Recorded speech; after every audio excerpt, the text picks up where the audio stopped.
In 2025, a chilling miracle tore through nearly 2 decades of despair. A 5-year-old girl who went missing in Colorado was suddenly confirmed alive, grown up, living right in the midst of modern American society, and completely unaware that she had once been the center of a desperate nationwide search that time had buried. Just shortly before, the truth hit like a punch to the gut. The name she had carried her whole life wasn't hers. The family she trusted wasn't her blood family, and her childhood began with a disappearance day that the entire country once followed closely. Today, I'm taking you straight into the eye of the storm of an 18-year cold case. What really happened on that fateful afternoon in 2007, why a massive investigation fell silent, and how a child could grow up with a stolen identity without anyone noticing. This isn't just a missing person case, it's a terrifying story of erased memories, a system outmaneuvered,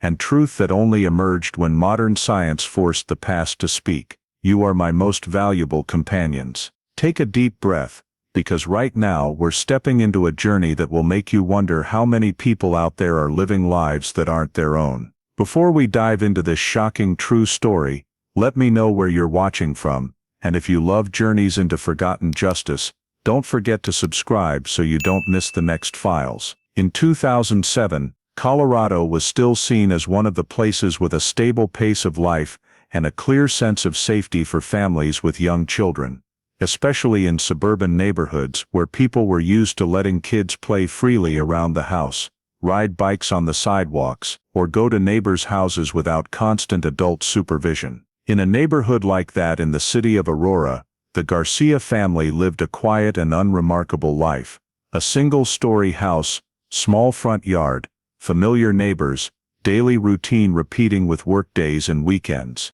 The family included parents Jennifer and close relatives who frequently came and went, forming a tight circle of activity where everyone believed children were protected by that familiarity. Jennifer Garcia, 5 years old at the time, was described by everyone in the family as gentle, easy to get along with, preferring to play close to home rather than go far, habitually sticking close to familiar people, and rarely venturing beyond the allowed boundaries on her own. The main witness that afternoon was a close relative directly watching Jennifer, who was accustomed to letting the little girl play within sight, without constant minute-by-minute supervision, because everything around was too familiar to seem like a threat. That afternoon started like many others, with everyday routines showing no signs of anything unusual, until a small detail appeared that wasn't seen as dangerous at the time: the brief appearance of a stranger, or a situation that didn't quite fit the neighborhood's familiar rhythm, enough to spark a fleeting suspicion,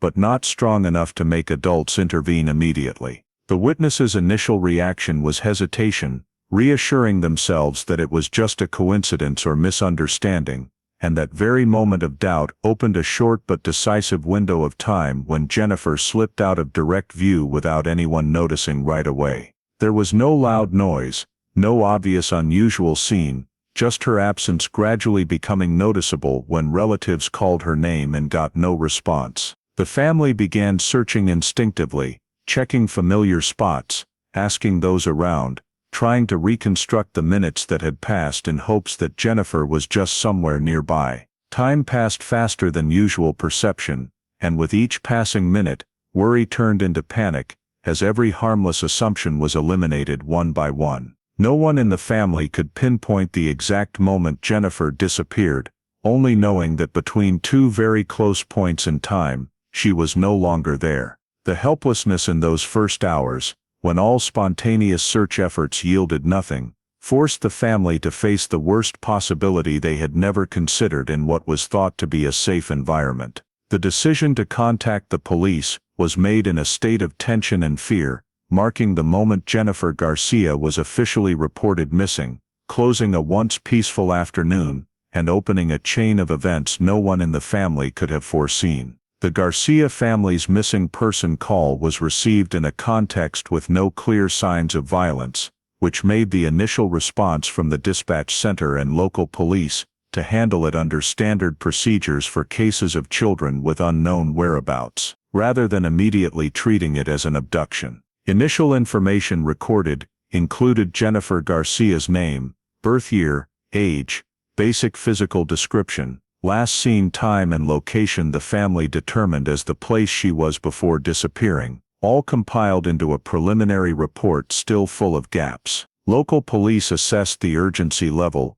based on familiar factors at the time, such as no signs of family instability, the neighborhood considered safe, no witnesses confirming violence or coercion, and Jennifer's disappearance occurring over a relatively short time, making the possibility that she had simply wandered off the top priority. This initial assessment directly influenced how the case was classified, with the file recorded as a missing child case with undetermined cause, not yet sufficient grounds to treat as abduction, meaning many expanded emergency measures were not activated immediately. In the first hours, police focused on gathering information from the family to complete the initial report, including Jennifer's daily routine, familiar relationships, places she frequented, and any details that could help determine the nearest search direction, while still adhering to procedural limits due to no clear criminal signs. The investigation file was opened according to standard administrative procedures,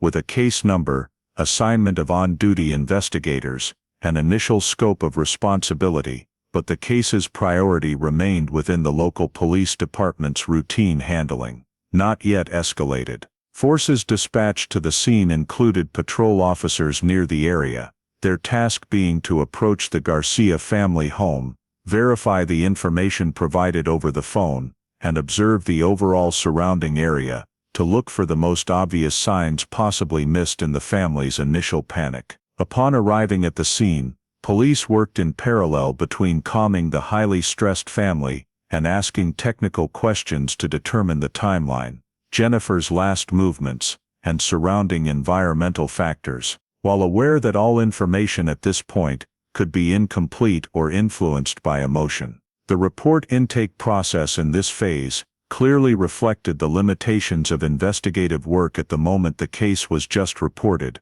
when police had to rely mainly on family accounts and what could be observed directly, without enough data for definitive assumptions. Classifying the case as a missing person with undetermined cause also meant investigative resources were allocated cautiously, avoiding overmobilization without specific evidence, but that very caution created a certain delay in the overall response. In the early hours, decisions were based on experience handling hundreds of similar cases before, where most children were found quickly, leading to Jennifer's disappearance being approached with the mindset that it might just be a temporary situation soon resolved. However, even within that initial assessment framework, some factors began to raise concerns for officers on scene, such as no one in the area seeing Jennifer moving alone far from home, or the absence of any signs that she had left her familiar area on her own. But these doubts weren't strong enough to change the classification immediately.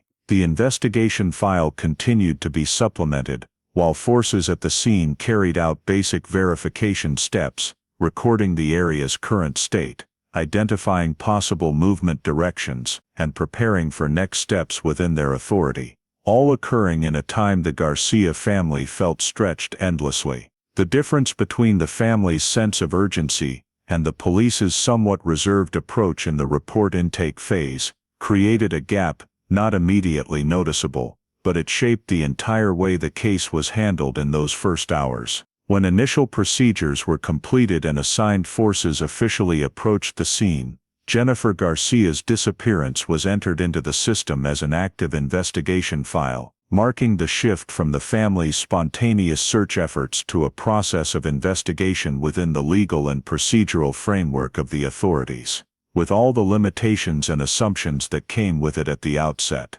Immediately after forces were dispatched, the area around the Garcia family home, and locations determined as places Jennifer had appeared that afternoon, were cordoned off at a basic level, enough to prevent further disturbance, but not reaching the strict lockdown state, like in clear criminal cases, since at this point the matter was still handled as a missing person with undetermined cause. Officers conducted scene checks according to standard procedures, observing entrances less exits, front yard, backyard, areas where children typically played, while recording lighting conditions, visibility, and environmental factors that could affect determining the time and direction of Jennifer's movement. Parallel to that, interviews were conducted almost immediately, with family members and the main witness, focusing on reconstructing the final minutes before Jennifer disappeared. From when she was last seen, who was closest,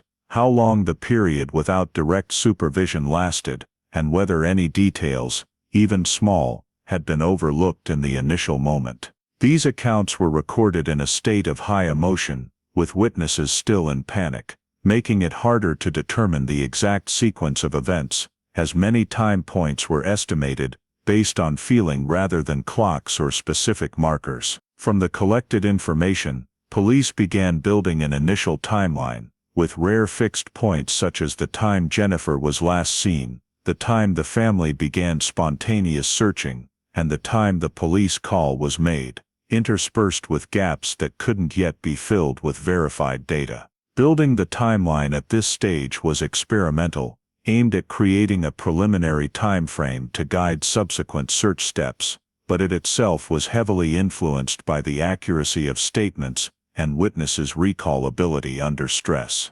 Meanwhile, other officers conducted sweeps of the surrounding area, walking through nearby streets, checking small parks, shared paths, parking lots, and points Jennifer might have passed if she left the familiar area, while also knocking on some neighboring doors to ask if anyone had seen Jennifer or anything unusual in the relevant time frame. This sweep happened relatively quickly, focused on the near radius, reflecting the initial assumption that if Jennifer wandered off, she would have difficulty moving far in a short time, especially without evidence of vehicle involvement or strangers. During the scene and nearby checks, police also sought supporting data sources, including determining if there were any private security cameras or surveillance systems in the area that might have captured relevant images. But in 2007, the number of cameras was limited, and accessing this data depended heavily on voluntary cooperation from residents,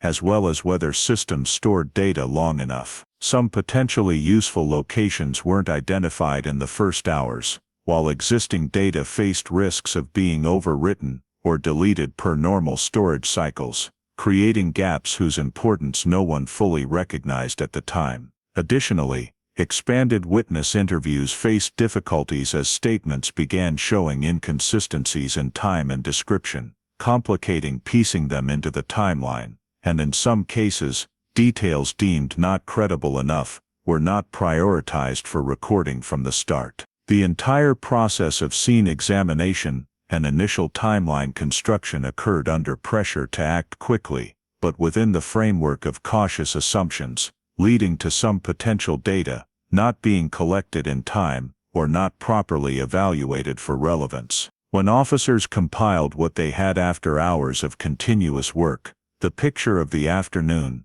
Jennifer disappeared remained fragmented, with many gaps between event markers, and no clear signs pointing to a specific direction. But precisely in that absence, overlooked or unidentified data began forming the foundation for questions that would haunt the later investigation, though at this point they were still seen only as minor details in a disappearance many believed would soon be resolved. From the fragmented data collected during the initial on-scene examination and the preliminary timeline construction, the investigative team was compelled to quickly form assumptions that would serve as the foundation for all subsequent operations. In child disappearance cases, failing to establish an early investigative direction equates to dispersing resources and rendering them ineffective. In the absence of signs of violence, direct eyewitness accounts of coercion, or clear criminal physical evidence, the first assumption put forward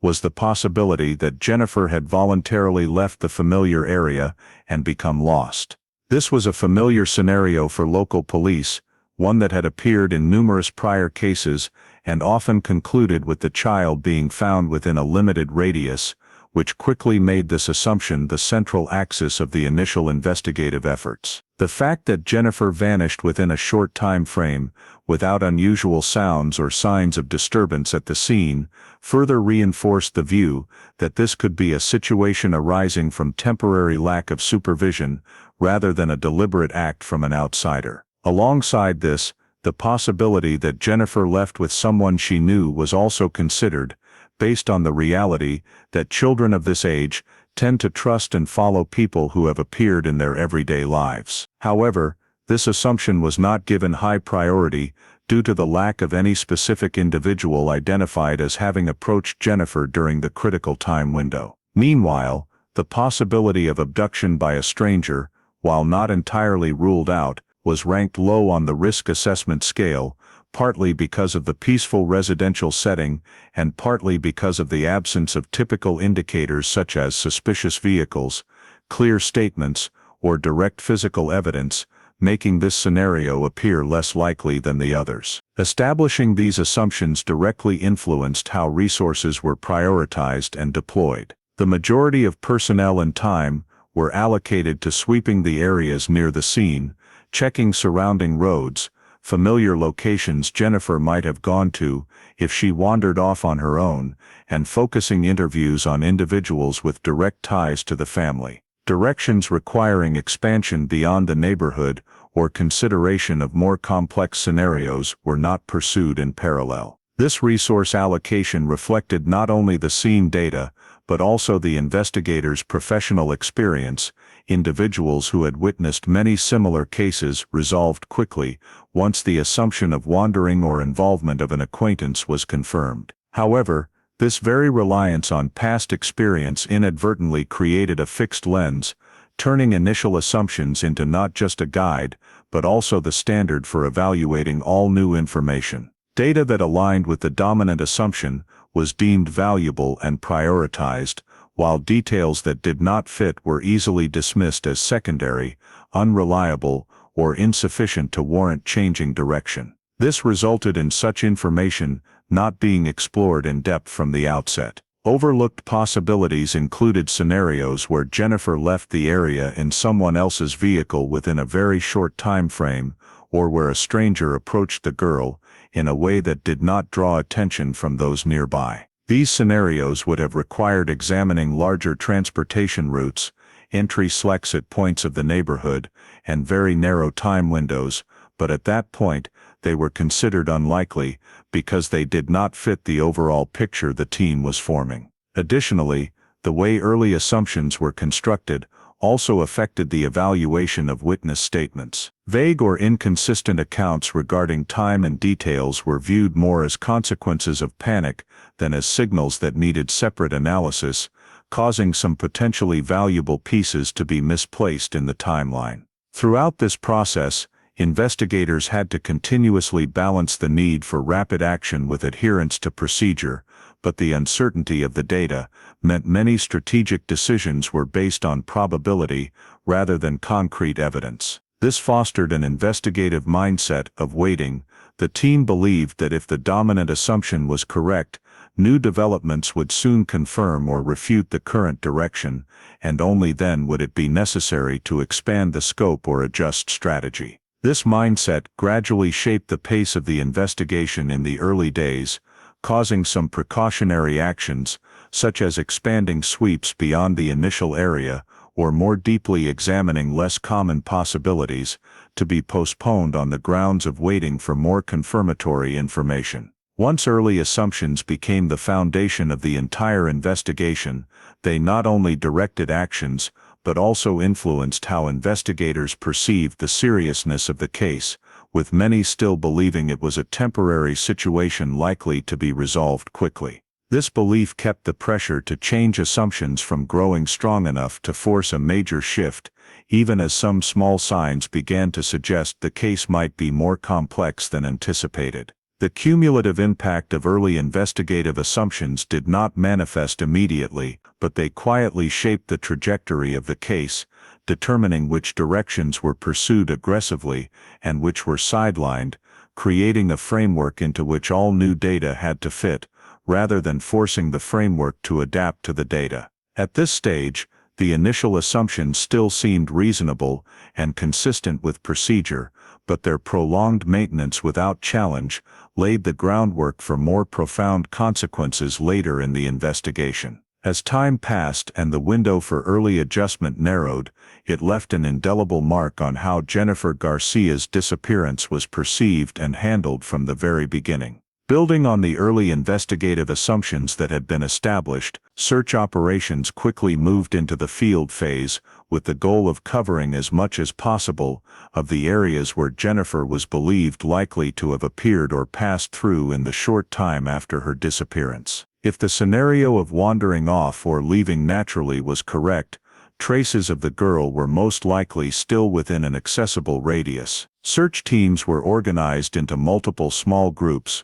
focusing on sweeping individual roads, yards, vacant lots, small parks and pedestrian paths around the neighborhood, with direct participation from local police coordinated with rescue units and available support teams. Field searching in this phase was urgent, but still heavily influenced by the initial assumptions, so the priority radius remained limited to the area near where Jennifer was last seen, based on the belief that if she had simply wandered off, the likelihood of traveling far was very low. At the same time, information about the disappearance was disseminated throughout the local community, leading to an increasing number of residents and volunteers offering to assist with the search. This created a large but unevenly skilled and experienced force. Volunteers were assigned to specific areas, often based on their familiarity with the terrain, and were instructed to look for basic signs such as clothing, toys, or any items that might be linked to Jennifer, while police retained overall coordination and received the collected information. Community involvement provided advantages in manpower and coverage, but also posed challenges in controlling the scene and ensuring potential evidence was not inadvertently disturbed or overlooked during the mass search. When the initial areas near the scene yielded no clear results, the search radius gradually expanded beyond the neighborhood to include roads leading to adjacent areas, vacant lots, parking areas, small commercial zones, and places a child might be drawn to if lost, reflecting a shift from the assumption that Jennifer was still nearby to the possibility that she had traveled farther than expected. This expansion required organizational adjustments. Teams had to be reallocated, area maps updated, and new checkpoints established, while the passing time intensified pressure to find a specific lead. During the expanded sweeps, several items were discovered that quickly drew the attention of both search teams and the family, due to their similarity to objects Jennifer commonly carried, creating a powerful mix of hope and anxiety. These items were handled according to basic protocol. Their discovery location, time and surrounding conditions were recorded before being turned over to police for evaluation of relevance. At that point, however, it was impossible to determine whether they were truly connected to the moment of Jennifer's disappearance, or merely coincidental. The discovery of these potentially related items created a psychological turning point in the search process. It both reinforced the belief that Jennifer had passed through certain areas and raised questions about when and under what circumstances she had been there, making the search efforts even more urgent. Search teams concentrated more heavily on areas surrounding the discovery sites, widening their sweeps in hopes of finding additional clues or traces leading to Jennifer, while police had to weigh continuing to mobilize large resources for field searches against reserving personnel to process the accumulating information. The growing participation of volunteers also increased the volume of reported information, from vague observations to unrelated findings, requiring police to continuously filter for truly valuable data in a context of limited time and manpower. Despite the significantly expanded search area and thorough coverage of many locations, results still failed to produce clear signs of Jennifer's whereabouts, causing fatigue to spread among search teams and deepening the family's anxiety. The discovered items, while initially hopeful, were insufficient to establish a specific direction, as it was impossible to know for certain whether they had been dropped by Jennifer while wandering or resulted from some entirely unrelated factor. The field search process gradually shifted from the initial state of urgency to a heavier rhythm. Each new area swept ended without clear results, and each passing hour diminished the chances of finding Jennifer safe if the original assumption was correct. In this context, mobilization and expansion of the search continued, but it became increasingly evident that despite covering a large area and expending considerable resources, the effort had not yet produced a decisive lead. This raised serious questions about whether the current approach was sufficient to explain Jennifer's disappearance, even as at that moment, search efforts were still maintained in the belief that every unsearched area might hold the answer everyone was waiting for. When expanded field search efforts failed to yield clear results, the focus of the investigation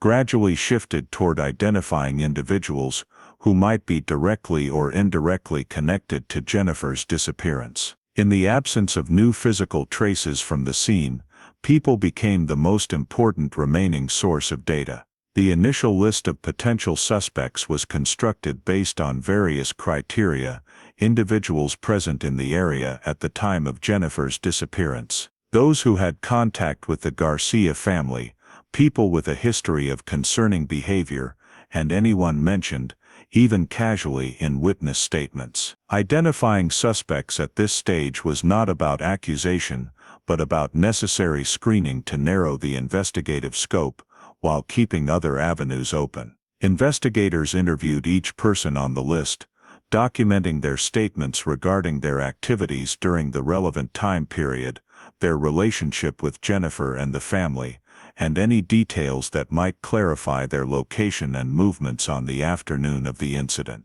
The process of comparing statements quickly revealed inconsistencies. The same time frame or event was described differently by different individuals, forcing investigators to cross-check every small detail to distinguish between errors due to confusion and signs of concealment. Some statements changed with each interview, not necessarily in direct contradiction, but through adjustments, additions, or omissions of certain elements, making reliability assessments more complex in the absence of physical evidence for comparison. Meanwhile, other statements were so consistent as to arouse suspicion, details were presented fluently and perfectly matched across multiple interviews, raising questions about whether they reflected truth or prior preparation. To resolve these inconsistencies, investigators checked alibis for each potential suspect, verifying where they had been,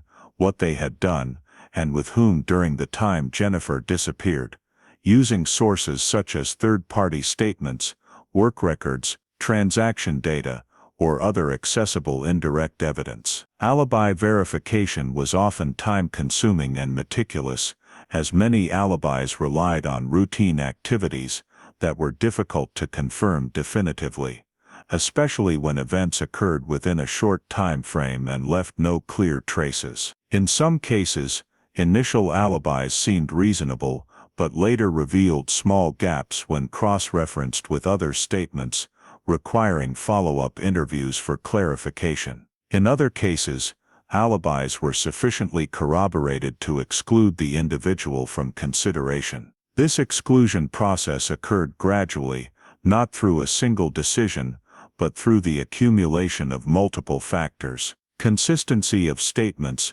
verifiability of alibis, and assessment of motive and opportunity to access Jennifer during the critical window. However, excluding suspects did not necessarily make the case clearer. Each name removed from the list narrowed the remaining hypotheses without any single direction emerging to explain the entire sequence of events. The inconsistencies in statements, even partially resolved through alibi checks, still left the sense that some details had not been disclosed or properly identified. In the absence of physical evidence, investigators were forced to rely on what could be verified rather than on hard-to-prove intuitions. Some individuals were briefly considered central to the investigation before being ruled out when no strong connection was found, reflecting the investigation's oscillation as it continually adjusted focus based on emerging data. Comparing statements between suspects and witnesses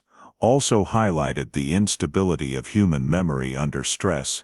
Details about time, location, and sequence of events were easily jumbled, blurring the line between innocent mistakes and intentional concealment. This placed investigators in a difficult position. They had to decide whether to dig deeper into minor inconsistencies or accept that they were not significant enough to change direction, while pressure from the family and community for clear progress continued to mount. As the suspect list gradually narrowed without any name emerging as clearly dominant,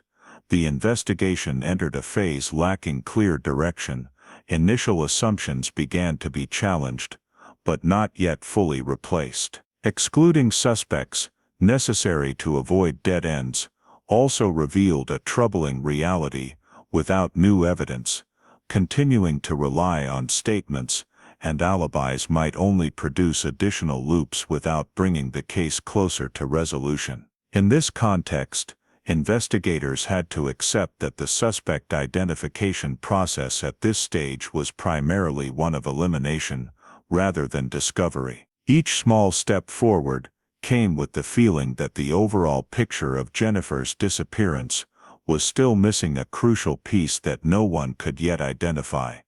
Even though every effort at comparing statements, verifying alibis, and systematically excluding suspects had been carried out with care and thoroughness. The gradual narrowing of the suspect list through comparing statements and checking alibis yielded no breakthrough, forcing the investigative team to confront the consequences of operational choices made very early on, choices once deemed appropriate given the context and procedures, but now revealing serious limitations. The initial focus of internal debates centered on how the case was classified and handled in the early stages, when it was not escalated to a higher alert level, resulting in some comprehensive measures not being implemented at the right time. Within the investigative force, the question was not about who was right or wrong, but whether those decisions had inadvertently narrowed the investigative scope too soon, as initial assumptions shaped the entire perception of the case and influenced every subsequent step. Some investigators began revisiting clues that had been recorded but not prioritized, not because they lacked all value, but because they did not align with the dominant assumption guiding the investigation at the time. These details included vague witness statements that did not fully match the established timeline, fleeting observations of unusual situations that were not clear enough to be classified as high suspicion, and small gaps in crime scene data that were initially deemed insignificant. Underestimating such clues did not stem from carelessness, but from the need to prioritize directions believed to offer the fastest results, amid pressure to find Jennifer safe. Yet this very approach meant some alternative possibilities were not pursued in parallel. As the main leads gradually lost credibility and failed to produce concrete results, sideline details began resurfacing in internal review meetings, but by then their practical value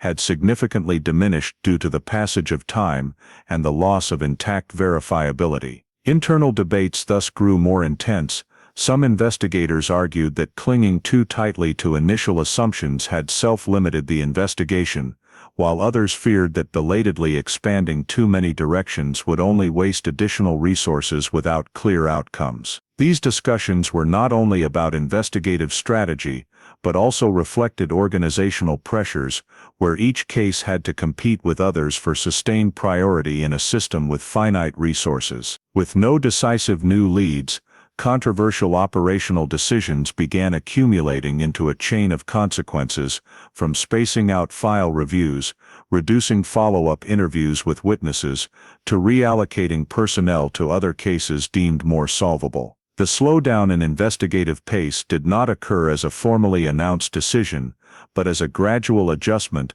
rationalized by operational reasons such as awaiting new information, avoiding repetition of tried paths, and preserving resources for other emergencies. Meanwhile, the previously undervalued clues, even when brought up again for discussion, were not strong enough to reverse the overall trend, as they lacked supporting physical evidence or independent verifiable data. This created a hard-to-break cycle. Lack of new leads led to reduced investigative pace, and reduced pace further decreased the chance of discovering new leads. This loss of momentum was amplified by the fact that witness statements, already vague from the start, became even less reliable over time, rendering efforts to re-exploit them far less valuable than in the early days. Internally, some investigators clearly recognized the risks this situation posed, but pushing for a major strategic shift required strong enough grounds to convince management, grounds they could not provide amid the absence of new data. The controversial operational decisions thus remained unresolved, lingering as open issues that undermined consensus within the team and affected overall morale. The investigation losing momentum did not mean the case was completely forgotten, but it reflected a state of limbo. The file remained open, information was still accepted if provided, but no strong proactive strategy was in place to drive progress. For Jennifer's family, this shift manifested in less frequent presence of authorities, sparser exchanges, and updates from investigators that no longer conveyed progress, even though no one officially admitted the case had been downgraded in priority. From an operational perspective, adjusting the investigative pace was seen as an inevitable consequence of a case without breakthroughs, where resources had to be flexibly allocated to meet other system needs, even if that meant accepting that some questions would remain unanswered for the time being. The combination of controversial operational decisions, undervalued clues that could not regain their original value, and unresolved internal debates created an investigative environment, lacking momentum, where every small advance was hampered by past choices. This state of lost momentum did not emerge suddenly, but resulted from a gradual accumulation, in which each individual decision could be justified, yet collectively formed an irreversible trajectory, causing Jennifer Garcia's disappearance to gradually slip from the center of operational attention and enter a phase where the investigative process existed more on paper and in procedures than in proactive actions to seek answers. The prolonged loss of investigative momentum forced the authorities to conduct a comprehensive reassessment of the realistic prospects for progress in Jennifer Garcia's disappearance, not as a sudden decision, but as the inevitable outcome of repeated internal reviews that brought no significant change. Consolidated reports were prepared to evaluate what had been achieved, what was still missing, and which approaches had been tried without producing breakthroughs, thereby determining whether the case still warranted high priority status. The outcome of this evaluation showed that most initial assumptions had been pursued to their reasonable limits, the suspect list had been narrowed without sufficient evidence to proceed further, and remaining leads lacked the potential to trigger specific investigative actions under current conditions. On that basis, the decision to downgrade the case's priority was made as a resource management choice, reflecting the reality that the investigative agency had to allocate time and personnel to other cases with greater urgency or solvability, even if that meant accepting that Jennifer's disappearance might not be resolved in the near future. The downgrade was not announced as an official declaration that the investigation had ended, but was implemented through specific operational adjustments, reducing the frequency of case review meetings, limiting the assignment of dedicated investigators, and shifting focus to handling any new leads that might emerge, rather than actively seeking additional data. Alongside this, the case file was standardized and archived according to procedures for unsolved cases, including reorganizing documents, classifying evidence, compiling investigative reports, and ensuring all collected data was preserved in the official storage system for future retrieval. This archiving process was administrative in nature but decisive for the case's fate. From that point onward, Jennifer Garcia was no longer an actively investigated case, but became a name on the list of unresolved matters, existing more as a file than as an ongoing search effort. Transferring the case to cold case status also brought changes in personnel, as investigators involved from the beginning were gradually reassigned to other duties or left the unit due to transfers, promotions, or retirement, causing the accumulated knowledge and experience about the case to no longer be concentrated in a specific group. This turnover was not merely routine personnel rotation, but created a gap in perception. Newcomers approaching the file had to rely entirely on archived documents to understand the case, rather than direct memory of the crime scene, witnesses, and initial context. During the reassessment, some investigators expressed concern that moving to cold case status could reduce the chances of detecting new leads, as public attention and willingness to provide information typically drop sharply when a case is no longer frequently mentioned. But these concerns were insufficient to reverse the decision, which was based on an overall assessment. Operationally, the case remained open in the system with a status allowing reactivation if credible new information emerged, but in practice, the downgrade meant no regular proactive investigative activities were conducted. Jennifer's family, though never officially notified that the case had been closed, clearly sensed the change through sparser contacts with authorities, updates that were more procedural than substantive, and the absence of the continuous search efforts seen in the early stages. From a systemic perspective, moving the case to cold case status was viewed as a necessary step to ensure overall efficiency, but from a human perspective, it marked a difficult-to-accept boundary, where hope was sustained within the framework of a file rather than through concrete action. Jennifer Garcia's file was placed alongside other unsolved cases, each carrying its own story but sharing a common state of waiting, dependent on the emergence of new data or future technological advances. The changing of investigators over time also reduced continuity in how the case was perceived, as each new person brought different priorities and evaluations, while key decisions remained fixed in earlier documents. Cold case status thus was not just a classification label,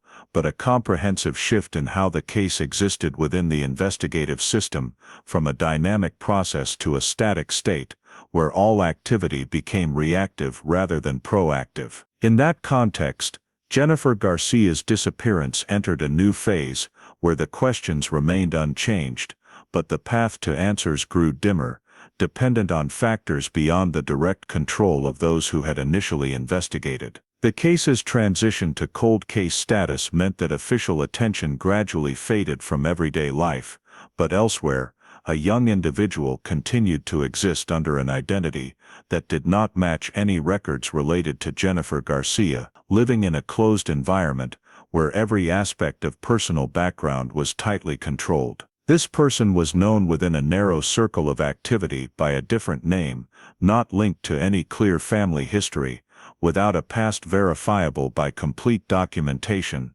and always presented as someone with no need for broad contact with the outside world. Her living conditions were shaped by near-total dependence on a specific guardian, or group of adults who controlled her movements, education, medical care, and social interactions, creating a closed circle of activity that minimized all contact with administrative systems or the wider community. This control was not necessarily expressed through overt violence or coercion, but through established rules of daily life, treated as self-evident, where questioning personal identity or family origins was discouraged, and gradually became an unspoken taboo. In that environment, the lack of valid documents was not seen as an issue requiring immediate resolution, but was covered with temporary explanations, such as lost records, incomplete paperwork, or unnecessity in the current living context, allowing the individual to grow up without the usual legal milestones associated with maturation. The absence of a birth certificate, complete medical records, or official educational history not only limited access to social services, but also reinforced dependence, as all basic needs had to be met through those controlling the identity. This person's daily behavior clearly reflected the long-term consequences of living under a different identity, avoiding situations requiring personal information, limiting interactions with strangers, and strictly adhering to directives from the surrounding environment. Seemingly minor behaviors, such as hesitation when asked about place of birth, inconsistency when speaking about childhood, or the lack of memories tied to common social milestones, painted a picture of a life built on gaps that the individual themselves had no means to fill. The abnormality in daily life did not lie in any single action, but in its repetition and systematic nature, as numerous small details collectively indicated that the current identity had not formed naturally through the normal course of life. Living under a different identity also meant developing adaptive strategies to avoid attention, from accepting imposed limits to internalizing provided explanations of one's past, even if they were not entirely convincing. In some situations, innocent questions from outsiders could reveal deep unease, as the individual could not align their experiences with society's familiar patterns, but such moments were quickly suppressed or redirected by the controlling environment. The existence of a different identity was not merely a matter of paperwork, but a psychological structure, where the individual learned to accept a self-narrative told by others, because questioning it could lead to disruptions they were not equipped to handle independently. Restricted living conditions, prolonged control, and the lack of legal anchors kept this person's life on the margins of official systems, with interactions with public authorities, schools or medical services kept to a minimum to avoid deeper scrutiny. This systematic avoidance allowed the different identity to persist for a long time without challenge, especially in the absence of anyone actively searching for or cross-referencing information from the past. When viewed individually, these unusual behaviors could be explained by various reasons, but together they formed a pattern, showing a mismatch between the presented identity and lived reality, even though the individual themselves had never been given the authority or conditions to verify the truth. The emergence of a different identity was therefore not a specific moment, but the result of a prolonged process, a person growing up in an information vacuum, with questions about themselves postponed or obscured by imposed rules of living, and existing in parallel with a case that had gradually faded into silence within the investigative system, though these two realities had not yet been placed side by side at that time. A different identity does not merely exist as an alternative name, but gradually becomes the sole frame of reference for that individual's entire life, when the new living environment is organized in a sufficiently closed and isolated way so as not to create collisions with systems capable of questioning origins or the past. The living space frequently changes according to the guardian's needs, but always maintains a common feature: it limits long-term attachment to the surrounding community, making it difficult for the individual to form lasting relationships outside the controlled sphere. New residences are typically chosen based on criteria of low community involvement, where neighbors are not overly curious and social interactions remain at a superficial level, enough to avoid attention but not deep enough to create mutual oversight. In such an environment, daily life is maintained in an artificial state of stability, with repetitive routines, minimal variation, and few opportunities to encounter situations that force the individual to confront questions about their identity. The relationship between this individual and the guardian plays a central role in the entire life structure, serving both as the source of material needs and as the sole channel for information about the outside world. The guardian positions themselves as the legal representative in all decisions, from residence, education, to medical care, creating a prolonged relationship of dependency in which the boundary between protection and control becomes blurred. This dependency is not established through direct threats, but through fostering the feeling that the individual cannot survive independently without the guardian's guidance, making it psychologically and practically difficult to question or seek independent information. In many situations, decisions are made under the guise of protection, avoiding trouble or ensuring safety, but the result is that the individual is restricted from accessing normal social experiences, from participating in community activities, to building peer relationships. The extent of control is evident in how information is filtered and distributed. Every story about the past, family, or origins is told according to a fixed template, discouraging curiosity and leaving no room for follow-up questions. Signs of control also appear in restrictions on access to independent sources of information such as personal records, legal documents, or relationships that could offer alternative perspectives, leaving the individual no opportunity to cross-check the told story against external reality. Over time, this control is internalized, turning into a habit of self-limitation as the individual learns to avoid situations that might require explaining themselves, from administrative procedures to sharing personal information with new acquaintances. Life under a false identity is therefore not just about carrying a different name, but a continuous process of adaptation to maintain the consistency of the imposed narrative, requiring constant vigilance against the risk of exposure. Social isolation is a direct consequence of this life structure, as relationships outside the guardian sphere are kept shallow and easily replaceable, preventing the formation of bonds deep enough for others to notice prolonged inconsistencies. Education, if any, often takes place in environments with lax supervision or in forms that do not require complete records, further reinforcing the individual's marginal status in the official social system. Rare social interactions are typically functional, serving immediate needs rather than creating long-term connections, leading the individual to gradually accept a narrowed life as normal. Isolation is not always felt as a clear deprivation, as it is wrapped in a narrative of safety and stability,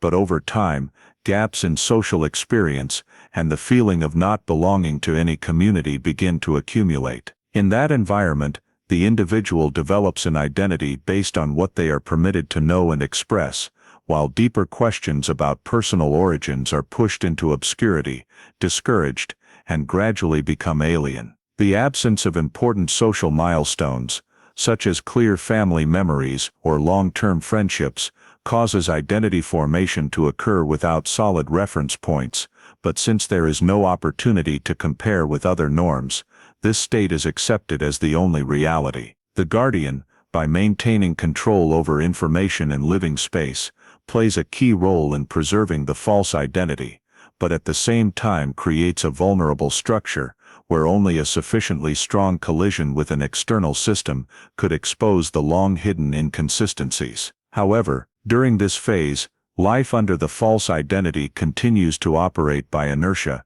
with surface stability concealing deeper anomalies, and the individual continues to exist in a narrowed social space, where every choice is shaped by control, dependency, and the absence of independent connections. That life does not resemble a constant escape, but rather a prolonged state of avoidance, where each passing day reinforces a long-established structure, making escape or questioning increasingly difficult, even when signs of mismatch are already present in how the individual interacts with the surrounding world. Life prolonged in a controlled and isolated environment causes memories of early life stages to exist as fragmented pieces, lacking clear sequence, and often appearing as isolated images, fleeting sensations, or emotional reactions unconnected to a complete story, making it difficult for the individual to determine what is real memory and what is detail shaped by the guardian's repeated narratives. These memory fragments do not follow chronological logic.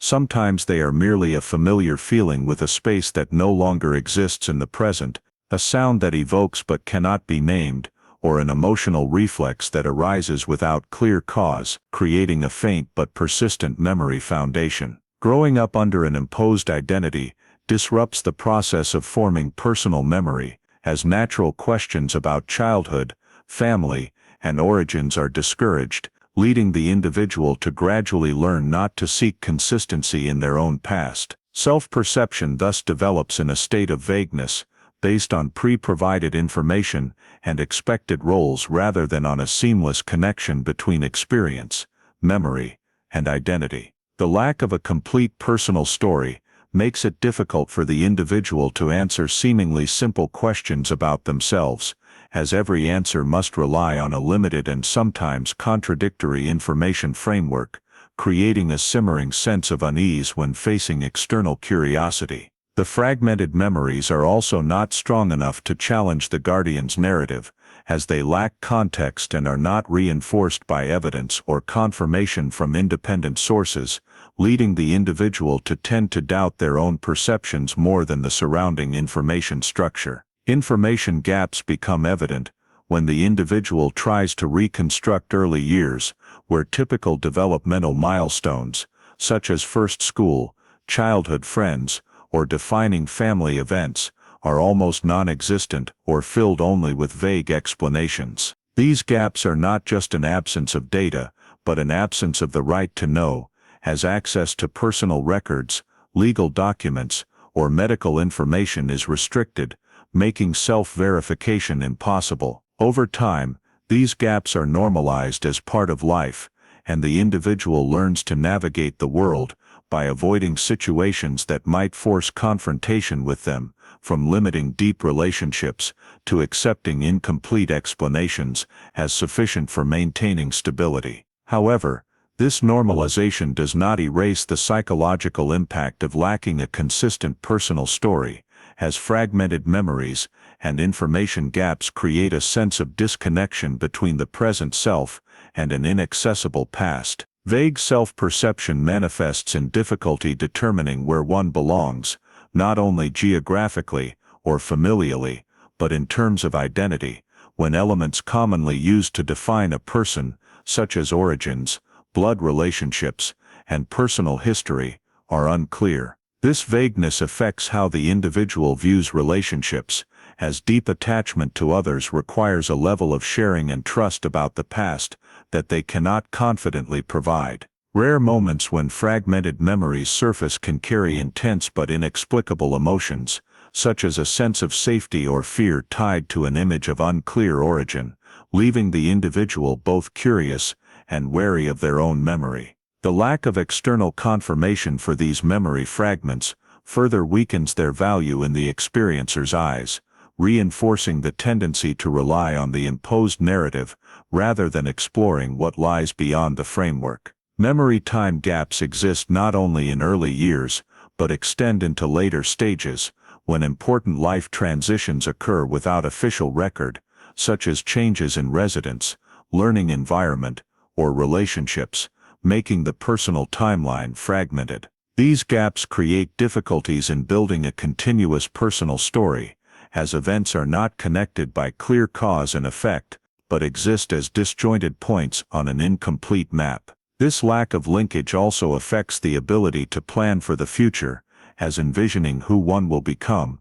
or where one is headed, requires a solid foundation of awareness about who one once was, a foundation the individual lacks. In that context, fragmented memories and information gaps are not merely issues of the past, but become shaping factors of the present, influencing how the individual makes decisions, assesses risks, and builds relationships. Vague self-perception is sometimes masked by adherence to assigned roles, but it persists as an unstable underlayer that can be stirred by unexpected questions or situations from outside. Living long-term with an incomplete identity leads the individual to develop coping mechanisms, such as accepting uncertainty as normal or avoiding deep exploration of the past to protect fragile psychological stability. However, these mechanisms also limit access to truth, as they prioritize current safety over the integrity of personal identity.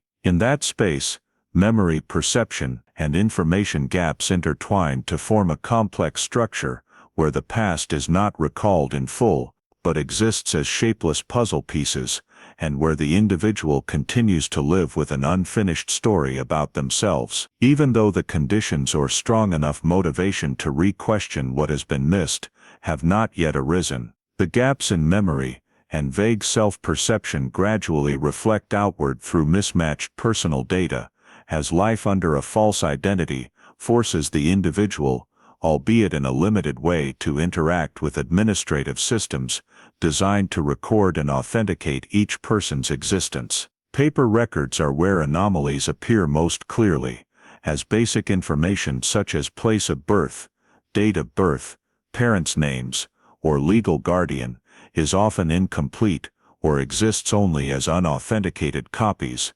turning every instance of needing to provide documents into a tense situation. The documents used to prove identity are typically temporary, valid within narrow scopes, but unable to withstand cross-checks from multiple agencies, reflecting a paperwork structure built to meet immediate needs rather than to endure long-term in the system. These anomalies do not always lead to immediate intervention, as in many cases local administrative systems tend to be flexible when faced with circumstances presented as special or difficult, but this very flexibility allows the gaps to persist without being forced to be filled. The individual's medical history reflects a similar state, with healthcare records that are discontinuous, missing key milestones, and lacking a continuous tracking chain from childhood to the present, making it difficult to determine prior medical history or interventions. Access to medical services often occurs in a minimal way,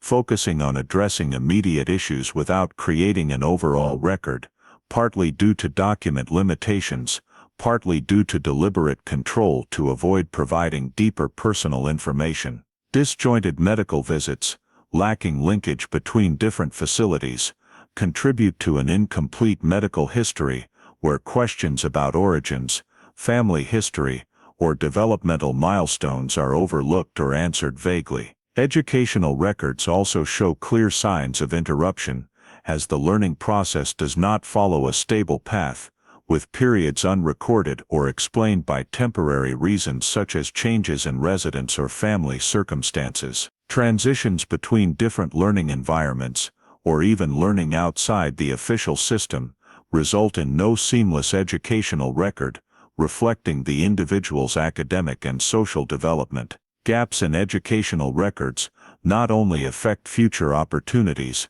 but also deepen vagueness about the past, as time markers that should have been defined by specific experiences remain blank or replaced by unverifiable explanations. The lack of consistency across different types of records creates a picture of fragmented data, where information in one area does not support, or even contradicts, information in another, raising questions without clear answers. Legal gaps emerge as an inevitable consequence of this state, as the individual exists on the margins of systems designed to protect and manage citizens' rights, but does not fully meet the criteria for complete recognition. The lack of valid documents or incomplete records makes legal rights fragile, dependent on the temporary acceptance of each agency or individual handling the matter, rather than guaranteed by a solid legal foundation. These gaps are not merely technical, but structural,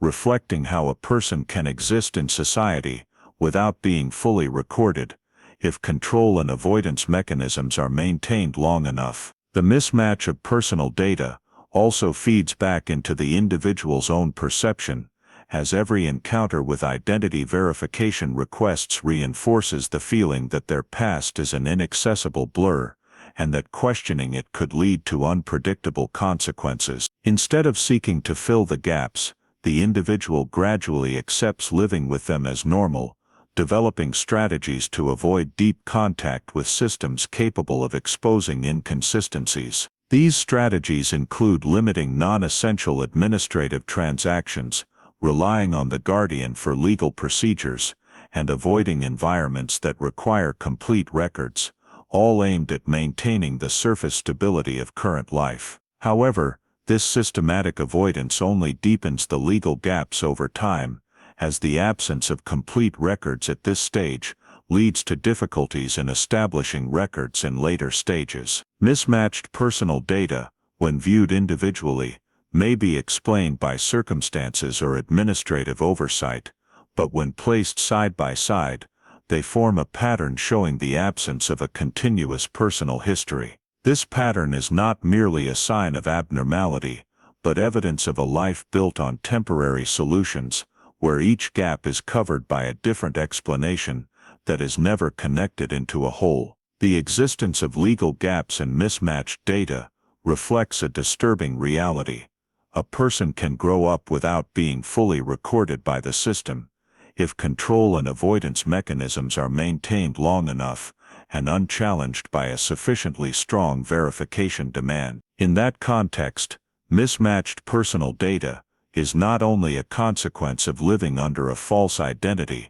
but also a factor sustaining it, as the more authentic data is lacking, the harder it becomes to trace back to origins. Life continues to operate on the foundation of these gaps, with fragile stability maintained by avoiding cross-verification, while inconsistencies accumulate, awaiting an external agent strong enough to force them into comprehensive scrutiny. The legal gaps and mismatched personal data, which had been maintained in a state of avoidance for many years, finally collided with an administrative legal event that could no longer be handled with temporary solutions as before, creating a trigger point strong enough to force the current identity to be placed under official scrutiny. This event arose from a legitimate and common need, where the individual was required to access a service demanding a higher level of identity verification beyond the capacity of the incomplete documents previously used. During processing,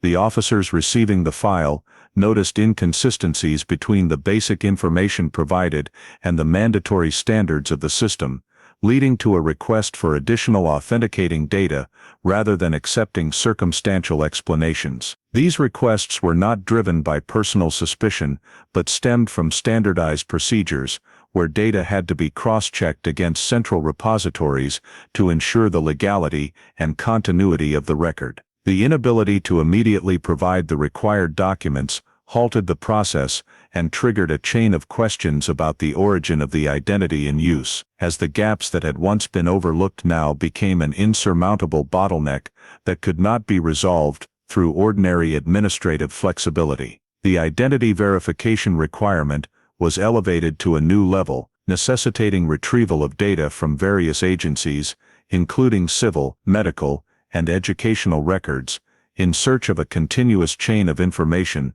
that could confirm the legal and seamless existence of this individual within the system. The initial verification process was not aimed at detecting wrongdoing, but at filling the gaps. However, the absence of data at many key milestones led the processing officers to realize that this was no longer a routine case of missing paperwork. Efforts to cross-reference data encountered difficulties when no matching records were found at points where they should have existed, from birth information to early medical and educational registrations, creating an anomalous pattern that internal procedures required to be documented. Faced with this situation, the relevant data was escalated to higher authority departments for evaluation, not as an accusation, but as a request for clarification to determine whether the absence of information resulted from administrative error or reflected a deeper issue. The transfer of data to competent authorities followed an interagency process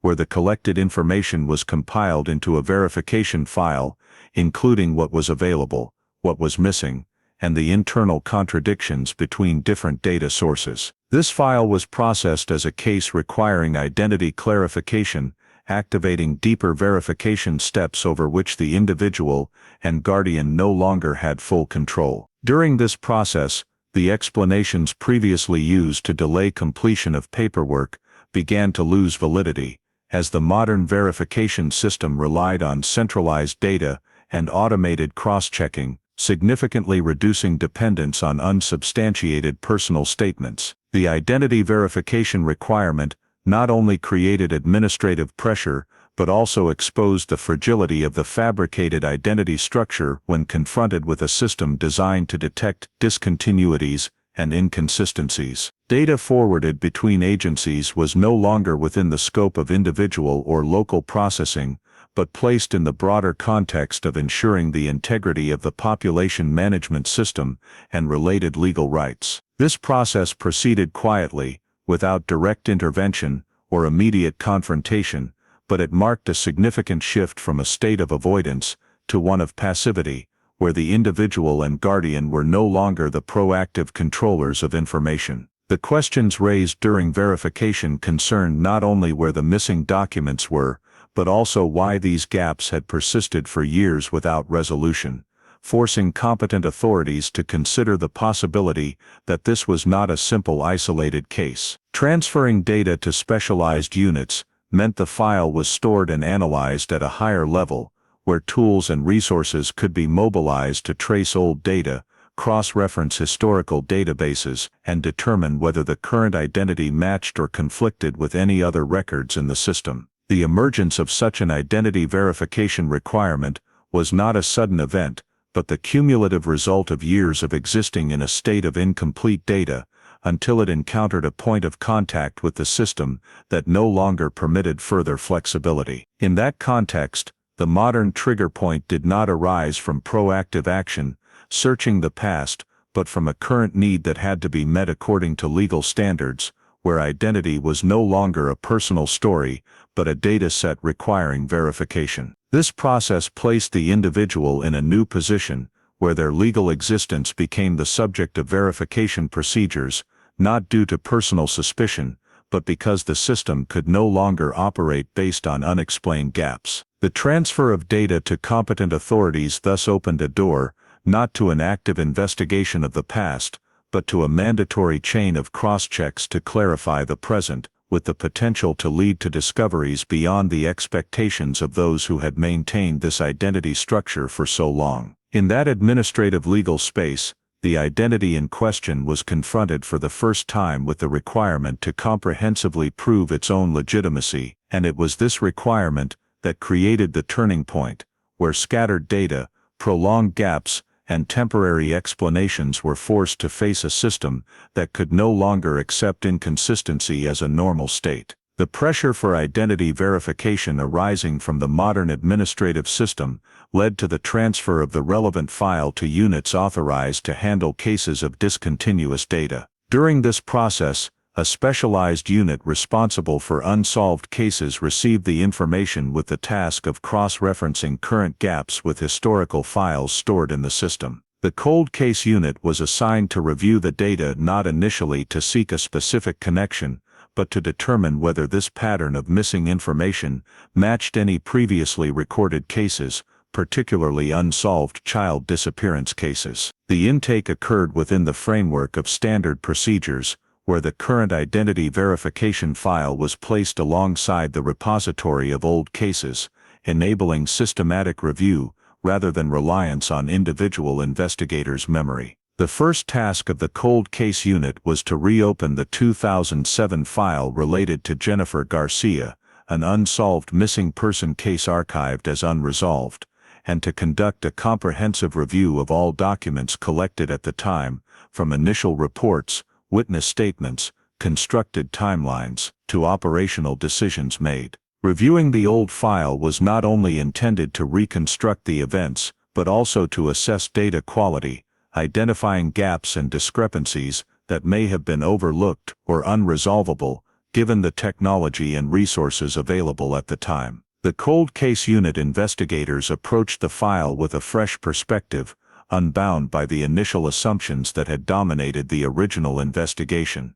allowing them to re-examine overlooked minor details and place them in the context of current data. In parallel with reviewing the old file, newly collected data from the modern identity verification process was entered into the system for comparison, including basic information such as estimated age, life milestones, movement history, and indirect identifying features inferred from incomplete medical and educational records. This comparison did not seek perfect matches, but focused on identifying intersection points that could potentially link the two seemingly unrelated data sets. Data analysis tools were used to align timelines, locations, and personal characteristics, narrowing the list of old cases with possible relevance, among which the Jennifer Garcia file stood out as a notable case due to similarities in age at the time of disappearance, and the prolonged information gaps afterward. The review process delved deeper into specific details of the 2007 file,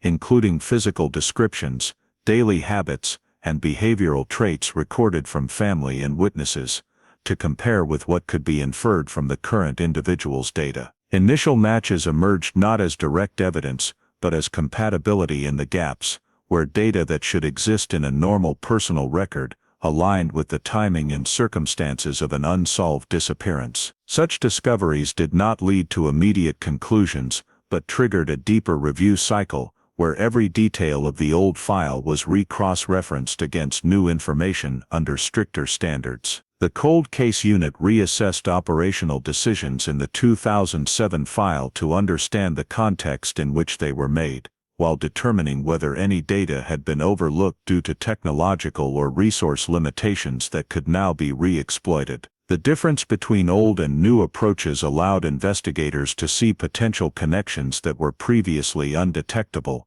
especially with modern data enabling large-scale, high-accuracy cross-referencing. The matches gradually became clearer as timelines were placed side by side, showing significant compatibility between Jennifer's disappearance period and the early life gaps in the current personal data. This finding was recorded as a possibility requiring verification, not as a final conclusion, but sufficient to elevate the file's priority level. The Cold Case Unit prepared an internal report on the matches, clearly presenting the data basis, comparison methods, and reliability levels of each factor, laying the foundation for subsequent verification steps within the legal framework. The reactivation of the 2007 file was thus not merely reopening an old case, but a combination of historical and modern data, where what was once considered a dead end was now illuminated by new tools and perspectives. This review and comparison also highlighted the value of complete file archiving,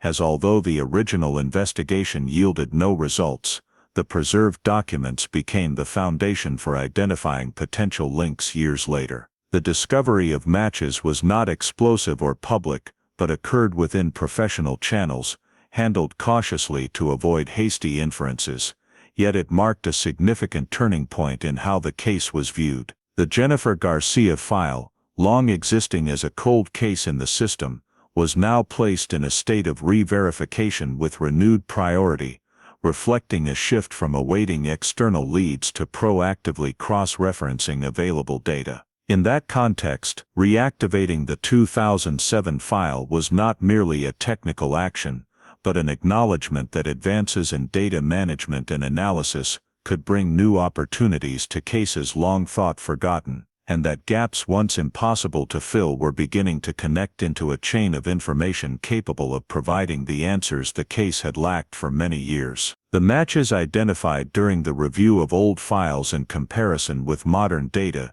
created a clear threshold of suspicion, sufficient for competent authorities to consider a more decisive step, collecting and analyzing DNA to objectively verify identity with the highest legal value. This decision was not made hastily, as DNA collection directly involves personal privacy rights and requires strict legal grounds, particularly in the absence of any ongoing clear criminal conduct, and only a suspicion regarding identity. Investigators and legal advisors thoroughly reviewed the file to determine whether the current level of matches met the legal standard for sample collection, weighing the benefits of clarifying identity against the duty to protect the rights of the individual involved. The legal basis was built on a synthesis of multiple factors, including the prolonged state of discontinuous personal data, significant compatibility with an unresolved child disappearance case, and the need to verify identity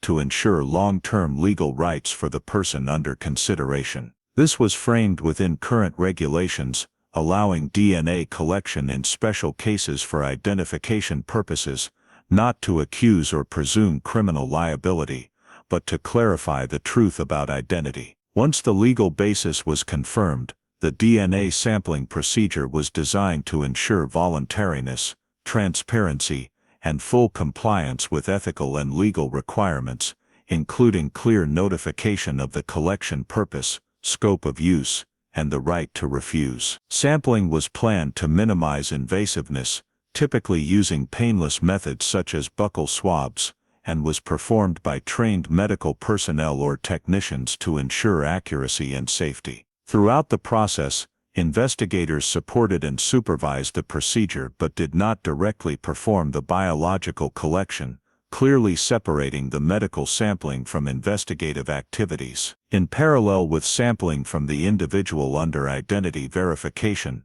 preparations were made to compare the DNA with appropriate databases, including identifying legally permissible reference samples from archived records, or potentially related relatives within legal limits. Every step of the procedure was documented and recorded in writing to ensure the integrity of the chain of custody, from collection to analysis, avoiding any future disputes regarding result validity. Privacy and data security were prioritized throughout, with technical and administrative measures limiting access to DNA data to only those individuals and units directly authorized for the identity verification. DNA data was encrypted and separated from personal identifying information in the storage system to minimize risks of leakage or misuse, while ensuring analysis results were used solely for the approved verification scope. Provisions for retention, use, and destruction of samples after verification completion were clearly defined to protect the individual's long-term rights and comply with bioethical standards. The decision to collect DNA was therefore not merely a technical step,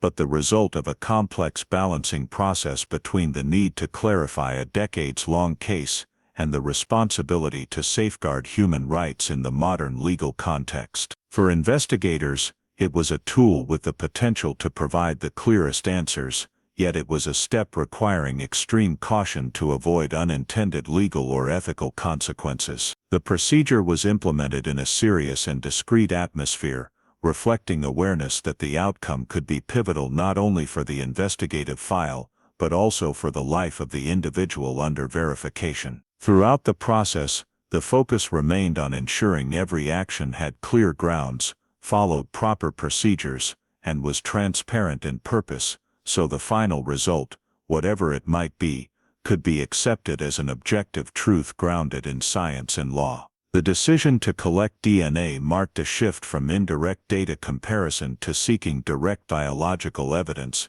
reflecting the belief that modern scientific advances could provide answers unattainable by traditional investigative methods, while still placing privacy and human dignity at the forefront as an uncompromising principle. The decision to collect DNA opens up an entirely different phase of processing compared to the previous investigative steps, where biological data is placed at the center of the identity verification process and operated according to strict scientific standards to minimize speculation as much as possible. Once the DNA sample is lawfully collected and all necessary security procedures are completed, it is transferred to a specialized laboratory where it is processed, sequenced, and standardized into a dataset that can be entered into databases for identification and comparison purposes. Entering the DNA sample into the database is not simply a technical operation, but a complex integration step that requires ensuring the data is encrypted,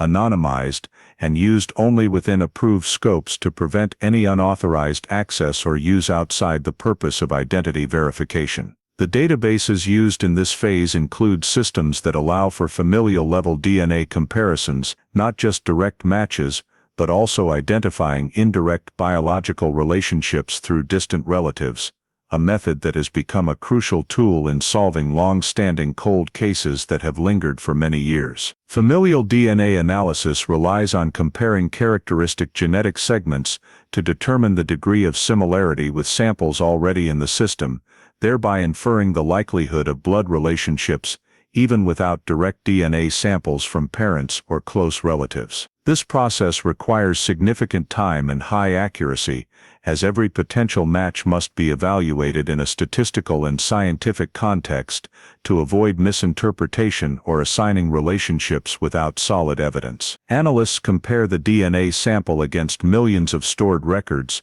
searching for similarities strong enough to exceed the established probability threshold, while still excluding random matches that may occur due to genetic diversity in the population. Distant relative matching offers a new approach compared to traditional methods, as it allows narrowing the search scope even without direct data from close kin, instead relying on a broader network of genetic relationships. Initial results are often not conclusive but appear as suggestions of potential connections, requiring further in-depth analysis to determine the reliability and practical significance of each match. During this process, analysts must consider many factors from sample quality and database coverage to demographic variables that could affect results, to ensure all conclusions are based on a solid scientific foundation. When notable matches begin to emerge, they are added to a list requiring further verification, not as final evidence but as anchor points to guide subsequent analysis steps. These matches often reflect distant familial relationships,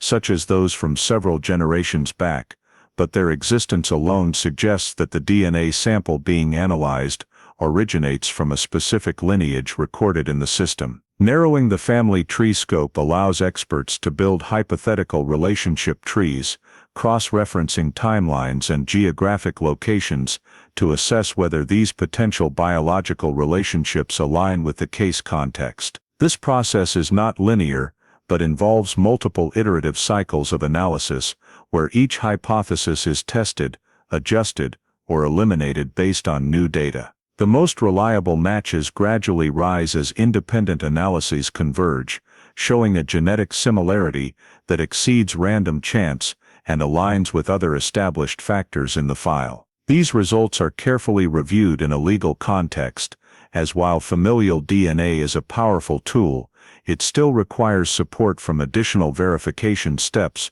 before it can be used as official grounds for identity confirmation. Detailed analysis reports are prepared, clearly presenting methods, data used, reliability levels, and result limitations to ensure all involved parties fully understand the meaning and scope of the discovered matches. Within law enforcement agencies, the familial DNA analysis results create a significant shift in how the case is viewed, as for the first time scientific evidence emerges that could directly connect current data to a specific historical biological lineage. However, caution is maintained, as investigators and experts recognize that familial DNA is not the final destination but an important intermediate step providing clearer direction for the verification process. Thus, entering the DNA sample into the database and comparing distant relatives is not just a technical operation, but a multi-layered analysis process where science, statistics, and case context intertwine to produce meaningful results. When sufficiently strong matches are identified, they are recorded as significant indicators that the identity being verified may be linked to a specific past case, though the final conclusion still requires additional verification steps to ensure accuracy and legal integrity. The familial DNA analysis phase concludes with a set of directional results, not a complete answer, but the strongest scientific foundation yet in the entire process, opening the possibility of moving from suspicion based on indirect data to confirmation based on biological evidence, a step that previous investigative methods could not achieve in the limited technological context of earlier years. The matching results from familial DNA analysis create a sufficiently strong scientific basis to move to the direct comparison phase, where biological, administrative, and legal data are placed side by side to confirm identity comprehensively and indisputably. DNA comparison is conducted in multiple layers, starting with matching the current DNA sample against legally traceable reference samples, including those stored from prior civil or medical records, and additional samples collected under legal authority. This process not only seeks genetic matches but also evaluates statistical similarity to rule out random chance, ensuring the result meets the probability threshold recognized in forensic practice. Detailed DNA comparison reports are prepared, clearly presenting analysis methods, match ratios, and scientific limitations to create a solid foundation for subsequent verification steps. Parallel to DNA comparison, cross-checking of documents is activated, focusing on comparing current records with historical data related to the 2007 disappearance case, from birth certificates and initial medical records to administrative documents created after the case was reported. Investigators and legal specialists review each timeline and personal detail to determine compatibility between the two data streams, paying particular attention to prolonged gaps in current records that coincide with the time Jennifer Garcia went missing. This cross-checking does not aim for perfect matches in every detail, as much data has been lost or irretrievable over time, but focuses on identifying whether remaining information contains serious contradictions and whether gaps can be reasonably explained in the context of a prolonged disappearance. Documents are examined from a legal perspective, where their value lies not only in content, but also in validity, origin, and independent verifiability to ensure all conclusions can withstand judicial scrutiny. As DNA comparison and document cross-checking results begin to converge, a clearer picture emerges, showing that the current identity and Jennifer Garcia's identity are not two separate entities, but two stages of the same life interrupted by the disappearance event. Legal confirmation is conducted as the final step to transform scientific conclusions into legally recognized facts, requiring involvement from competent authorities to evaluate the entire file and approve the verification results. The legal confirmation process includes preparing official reports, updating civil record status, and adjusting related entries to reflect the individual's correct identity while ensuring all changes comply with privacy and data protection regulations. Legal decisions are based not solely on DNA results, but on a synthesis of all verified factors, from historical record compatibility to the logical flow of personal timelines, to avoid relying on a single source of evidence. Throughout this process, high caution is maintained, as identity confirmation carries far-reaching legal consequences affecting the individual's rights, obligations, and legal status in the future. When authorities agree that confirmation criteria have been fully met, Jennifer Garcia's identity is officially reinstated, marking the end of the suspicion phase and opening a new legal status for the individual who has lived under a different identity for many years. This confirmation does not occur as an immediate public announcement, but is first recorded in internal systems, reflecting a cautious approach to ensure every step has a solid basis before external communication. For investigators, this is the moment when many years of fragmented data finally connect into a complete logical chain, where science, records, and law converge to produce a conclusion no longer reliant on assumptions or speculation. Thus, comparison and identity confirmation is not merely an administrative procedure, but the culmination of a prolonged verification process, with each step built to minimize errors and protect the integrity of the final conclusion. In this context, Jennifer Garcia's identity no longer exists as an open question in the system, but is re-established with full legal validity, putting an end to the phase of living in ambiguity about one's identity and laying a solid foundation for subsequent steps within the legal and humanitarian framework. The legal confirmation of identity creates a new and particularly sensitive responsibility for authorities, notifying Jennifer Garcia's biological family in the most cautious manner possible to minimize the risk of psychological harm after nearly 2 decades of waiting in uncertainty. The notification process is not conducted through standard administrative channels, but is carefully planned, involving long-term investigators familiar with the case and experienced psychologists specializing in reunions after prolonged disappearances. The family is approached in stages, starting with confirmation that the case has made significant progress before reaching the identity conclusion, allowing them time to process emotions rather than facing the full truth in a sudden moment. The family's initial reactions are closely monitored, as the mix of hope, doubt, and fear of renewed loss can create complex psychological responses, especially since memories of the day Jennifer disappeared remain vivid, despite the passage of time. Parallel to notification, a psychological assessment is conducted for both the family and the individual whose identity has just been confirmed, to determine readiness for direct contact and identify potential risks that may arise from the reunion. Psychologists focus on assessing factors such as unrealistic expectations, the ability to cope with major shifts in self-perception and family dynamics, and the risk of reactivating unresolved past trauma.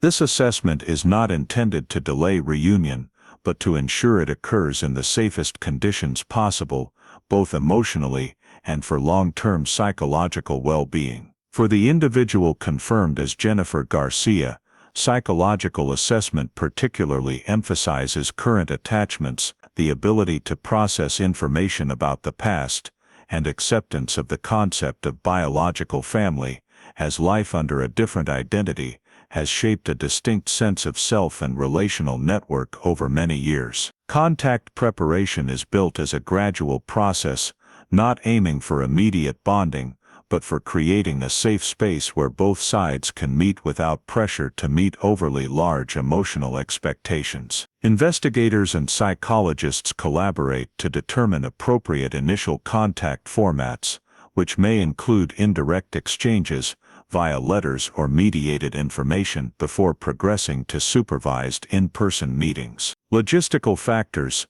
such as location, timing, participants, and the presence of support specialists, are carefully considered to minimize risks and ensure all parties feel respected and protected. The family is guided on approaching the reunion, not as a return to the past, but as a meeting between people changed by time, where building relationships should be based on the present, rather than frozen imaginings from years ago. Contact preparation also includes clarifying necessary boundaries, such as the right to refuse sharing detailed information, or to pause the process if overwhelmed, empowering the individual confirmed as Jennifer Garcia after years of passive existence. Authorities maintain a coordinating and supportive role, avoiding imposition of a rigid reunion script, recognizing that each prolonged disappearance case carries unique psychological and relational characteristics. Throughout the preparation, the focus remains on minimizing re-traumatization risks, as both family and Jennifer must confront painful memories and unresolved questions. Thus, notification and reunion preparation are not viewed as mere administrative procedures, but as a crucial transitional phase, where legal truth must be carefully integrated into the emotional lives of those involved. Every step is weighed with the understanding that how this process unfolds will have long-term impacts on rebuilding family relationships and psychological stability for all parties. In this context, notifying the identity and preparing for reunion proceed at a slow, controlled pace, reflecting respect for Jennifer Garcia's personal journey and the family's patience in awaiting answers over many years, laying the groundwork for a meeting whose goal is not to immediately close the past, but to open possibilities for connection in the safest and most humane conditions possible.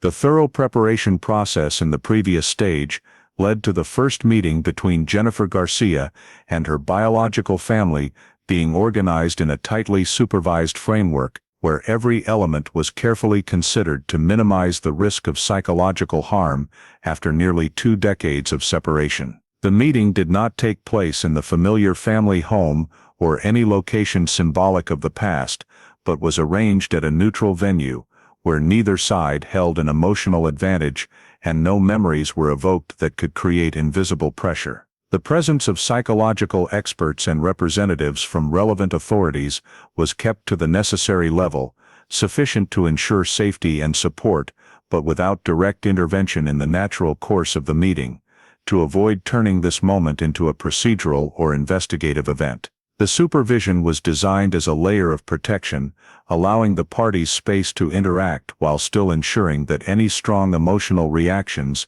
if they arose, could be handled promptly and appropriately. Jennifer's initial reaction reflected a complex mix of curiosity, caution, and a sense of unfamiliarity, because the legally confirmed identity had not yet transformed into emotional bonding, and the people in front of her were both her biological family and complete strangers in her current life experience. These manifestations did not emerge as intense emotions or clear actions, but were shown through cautious gestures, probing eyes, and slow-paced interaction, indicating an ongoing process of internalizing information rather than an emotional explosion. Jennifer's family, meanwhile, had to confront the stark difference between the image of the 5-year-old child, preserved in memory, and the adult person now present, a difference that intertwined the joy of reunion with feelings of disappointment and sorrow for the lost years. Psychological experts closely monitored these reactions, not only to intervene when necessary, but also to assess the parties' readiness for further interactions, recognizing that initial reactions could be important indicators for the long-term adaptation process. Within the framework of the meeting, the exchange of information was strictly limited, with the principle of prioritizing Jennifer's psychological safety over the family's immediate need for understanding or that of the authorities. Questions about the past, the time of disappearance, or details that could trigger trauma were avoided. Instead, interactions focused on the present to create an emotional anchor not tied to the pressure of explaining or recalling. This limitation on extracting information was not an indefinite postponement, but a deliberate strategy, acknowledging that confronting a barrage of unresolved questions could cause serious harm to the psychological recovery process. Investigators present at the meeting were required to maintain an observer role and ensure order, avoiding any behavior that could make Jennifer feel interrogated or compelled to provide information. The family's reactions were also guided within this framework, with emphasis placed on the importance of presence, listening, and respecting boundaries over any questions about the past. Silence, when it occurred, was not seen as a failure of the meeting, but accepted as a natural part of the process, allowing the parties time to adjust emotions and become familiar with the new reality.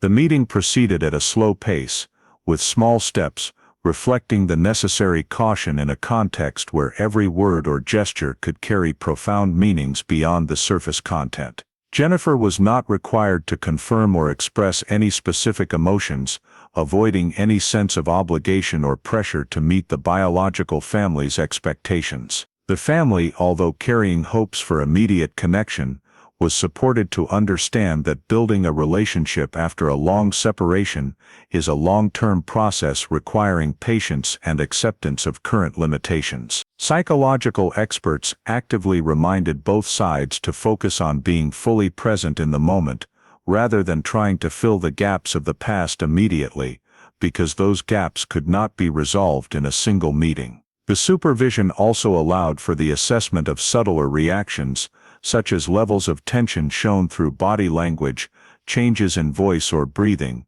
to determine whether the meeting needed adjustment or early termination to protect Jennifer's psychological health. These factors were recorded discreetly, without disrupting the flow of interaction, but played an important role in guiding subsequent support steps. The meeting ended without climax, without dramatic gestures or grand promises, but with an implicit acknowledgement that this was only the starting point of a much longer journey. The absence of forcing a clear emotional conclusion was seen as a success of the supervised process, as it allowed the parties to leave the meeting feeling safe, rather than exhausted. Psychological experts and investigators then conducted an internal evaluation of the meeting's progress, not to judge, but to better understand each side's needs and limits, thereby adjusting future support plans. The supervised reunion was therefore not viewed as a moment closing the long disappearance story, but as a carefully controlled transition step, where the main goal was to protect the individual rather than satisfy public expectations or the need to complete the file. This experience reflects the profound complexity of reunions after many years of separation, when the joy found cannot be separated from accumulated trauma, and when caution, rather than diminishing the moment's meaning, becomes a necessary condition to open the possibility of building a sustainable relationship in the future. The information gathered after the reunion, while providing a clearer view of Jennifer Garcia's survival journey and identity, still left a large gray area in the file, where many key questions could not be definitively answered using existing investigative and legal tools. The central and most controversial issue remains the question of the direct perpetrator behind Jennifer's disappearance in 2007, as the current data is only sufficient to confirm the end result of the act. The fact that a child was separated from her legal life and grew up under a different identity, without being able to fully reconstruct the process that led to that result. The lack of continuous memory, combined with unrecoverable information gaps, means Jennifer is unable to provide a sequential account of the moment she was taken, the initial methods of control, or the specific roles of the individuals involved. This places the investigative agency in a difficult position, unable to rely on the victim's direct testimony to establish criminal conduct according to criminal evidence standards, while material evidence from the early stage is either no longer available or was never fully collected. Hypotheses about the perpetrator are built on indirect data, such as prolonged control behavior, the creation and maintenance of a false identity, and the ability to move through multiple locations without detection, but each hypothesis faces limits when it cannot be linked to a specific individual with clear evidence. The passage of time further weakens the ability to pursue accountability, as many potentially involved individuals have changed residences, passed away, or can no longer be effectively investigated, shifting the question of personal responsibility from the legal realm to the ethical and historical. Parallel to the perpetrator issue is the question of accomplices or individuals who may have contributed to maintaining Jennifer's situation over many years, whether actively or passively. The long-term existence of a false identity often requires the involvement, or at least the ignorance of many people in different contexts, from daily life to minimal administrative interactions. However, the boundary between criminal complicity, unwitting assistance, and lack of awareness of the true nature of the situation is very thin, especially when information provided to those around her may have been deliberately controlled and distorted. Some individuals may have interacted with Jennifer for years without knowing her true origins, while others may have suspected but lacked sufficient information, authority, or motivation to act, creating a diffuse network of responsibility that the law struggles to clearly delineate after a long time. Determining who knew what, to what extent, and at what point becomes nearly impossible when witness memories fade, and there are no independent records for cross-verification. Legal limitations further exacerbate this situation, as the statute of limitations for criminal liability for some acts has expired, or when potential acts were not clearly classified under the law at the time they occurred, making the application of current law highly problematic. Even in cases with reasonable suspicion,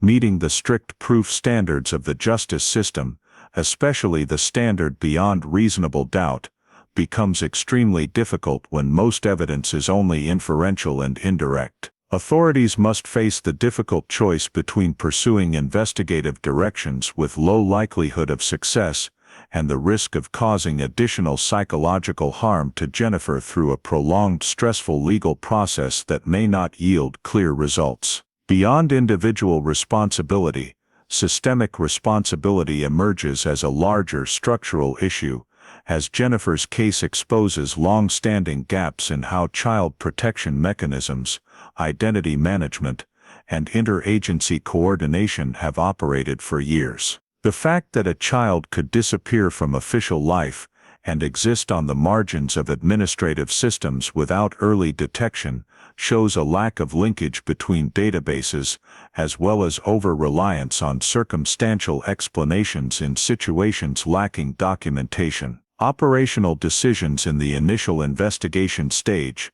although made in a context of limited technology and resources, still left long-term consequences when some assumptions were not fully tested and some leads were not followed more deeply. The file's transition to cold case status was reasonable from a management perspective, but reduced the likelihood of detecting anomalies in Jennifer's life in later stages. raising questions about how the system balances operational efficiency with the obligation to protect the most vulnerable cases. Systemic responsibility therefore lies not in one individual or single decision, but in the accumulation of many small choices, many coordination gaps, and many historical stages, where each department operated correctly in its function, but lacked a strong enough mechanism to see the full picture. Recognizing these shortcomings is not for retrospective blame, but to draw lessons on improving early detection,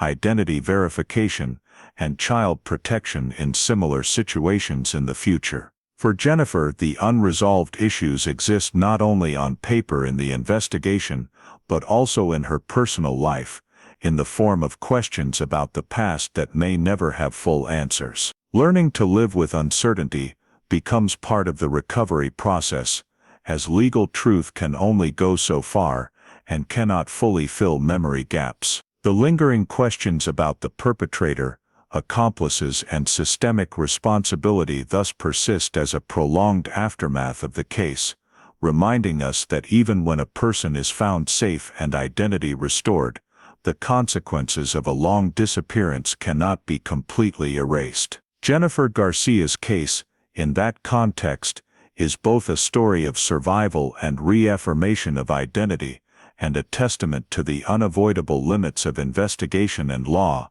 when facing time, faded memories, and behaviors hidden for too long, leaving an area that is not fully resolved, where justice, responsibility, and truth do not always converge in a complete conclusion. The unresolved issues regarding criminal responsibility and legal limits do not change the core outcome of the case. Jennifer Garcia has been officially confirmed in her identity, found alive, and freed from a marginal existence outside the system after nearly 2 decades, a rare and particularly meaningful outcome in the history of long-term child disappearance cases. The final result of the case is not measured by the number of indictments or sentences, but by the restoration of legal personhood, citizenship rights, and the right to know who she is for a person who was deprived of that for a long time. The confirmation that Jennifer is the child who went missing in 2007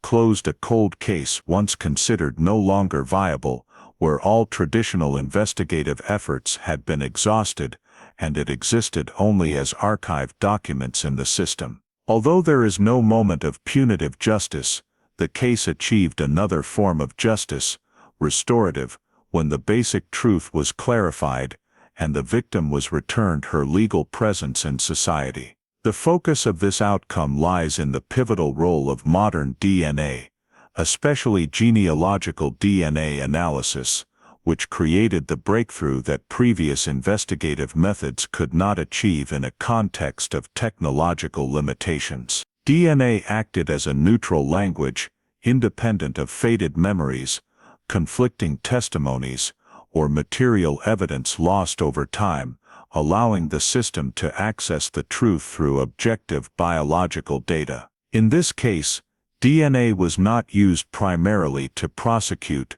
but to identify, to connect a person existing in the present with an identity lost in the past,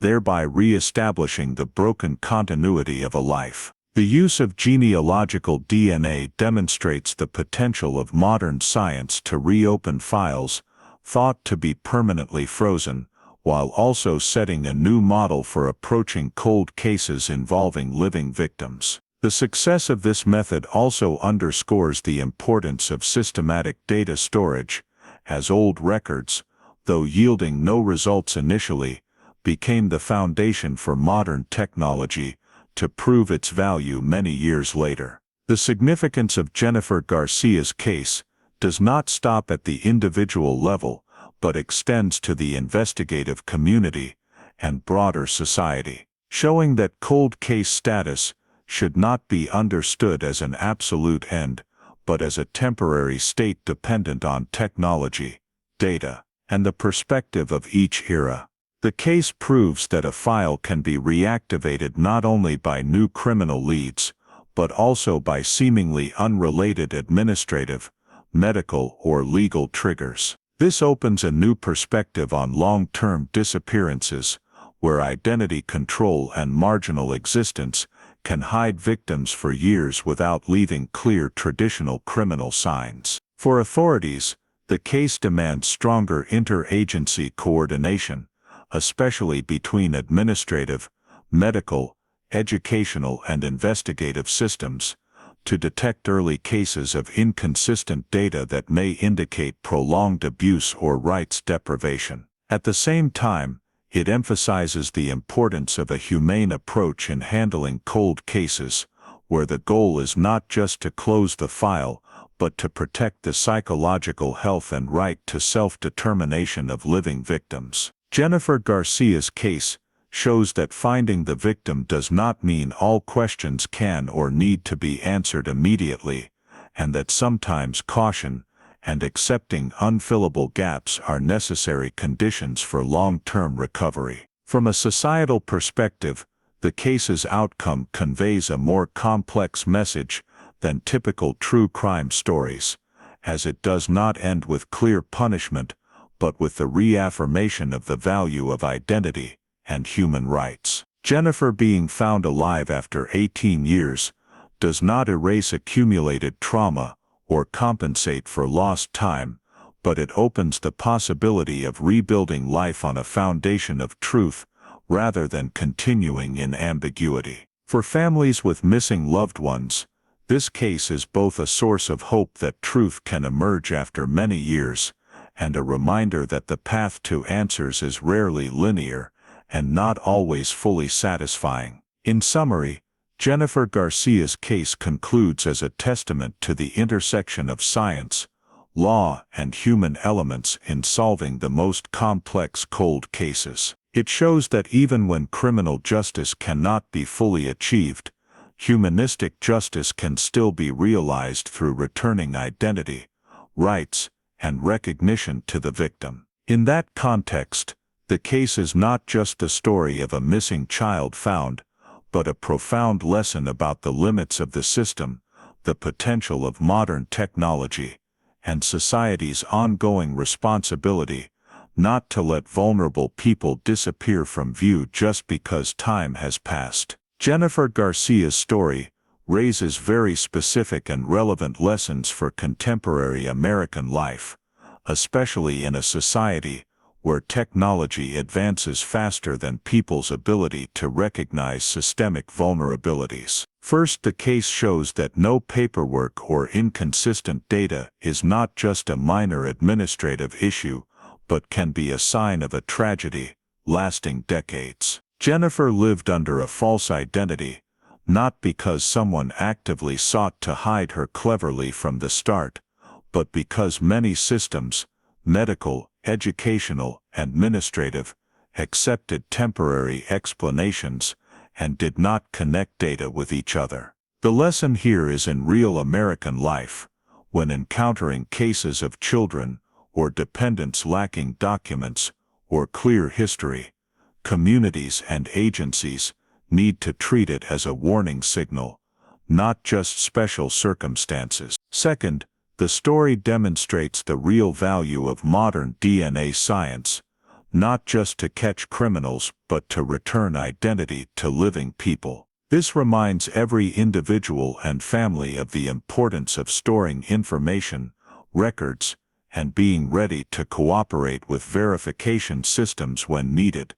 because today's data can become the key to saving a person in the future. Finally, the way Jennifer was approached after being found, through trauma-informed care, without forcing her to recount the past, is a profound humanistic lesson. In modern American life, when talking to someone who has experienced trauma, whether domestic violence, illegal immigration, or prolonged loss, what matters is not knowing the whole truth, but respecting their boundaries and pace. Justice is not only punishment, but also protecting people from further harm. If Jennifer Garcia's story makes you reflect on what might be overlooked in your own life, Please subscribe to the channel to join us in continuing to follow cold cases, revisited through a humanistic lens, and the truth. Thank you for watching to the end, and see you in the next video, where another seemingly forgotten file will be opened.